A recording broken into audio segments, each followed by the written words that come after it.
Crouse. 2 years ago, I learned a very important lesson. After giving the original Sex and the City movie a so-so review, I was overcome with hate mail. My favorite letter suggested that I shut my damn manhole, that is a quote, and never speak of the show or the movie again.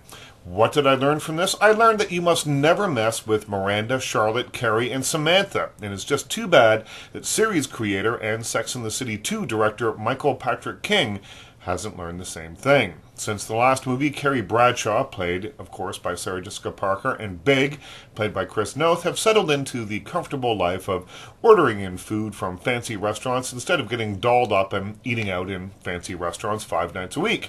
She misses their old glamorous life. He likes putting his feet up on the couch and watching television in bed. Meanwhile, gal pals Samantha, that's Kim Cattrall, Miranda, Cynthia Nixon, and Charlotte, played by Kristen Davis, are respectively gulping down pre-menopausal hormones, struggling to find a balance between work and child-rearing, and fretting about a busty nanny, played by Alice Eve, that she's attracting too much attention around the house. Their carefully manicured lives are fraying ever so slightly around the edges, so what do? Well, they head off for Abu Dhabi, of course. Now, as I watched Sex and the City 2, the phrase, "leave well enough alone," came to mind. On television, Miranda, Charlotte, Carrie, and Samantha became icons, cutting-edge characters with verve, style, and chutzpah. In the movies, however, it seems like they've been blunted. They still have style. The first obligatory Louboutin shot happens about 60 seconds in, but the verve and the chutzpah seems forced. Michael Patrick King has allowed these once-upon-a-time titans of female empowerment to be trivialized. In other words, he has messed with what made the show great. Whatever Sex and the City is now, it is a much different thing than it was on the television show.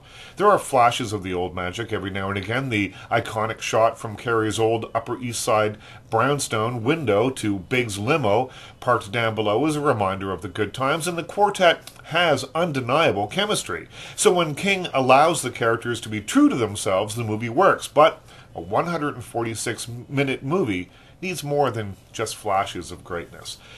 It's hard to know exactly when Sex and the City 2 nukes the fridge, and I use that phrase because apparently the term "jump the shark" has jumped the shark. Perhaps it's when Miley Cyrus shows up wearing the same dress as Samantha. Perhaps it's during the intolerably bad "I Am Woman" karaoke scene, which is meant to be a girl power anthem, but frankly, just a little bit embarrassing. Or perhaps it's when the movie leaves its New York City home base and becomes the culturally insensitive Carrie of Arabia.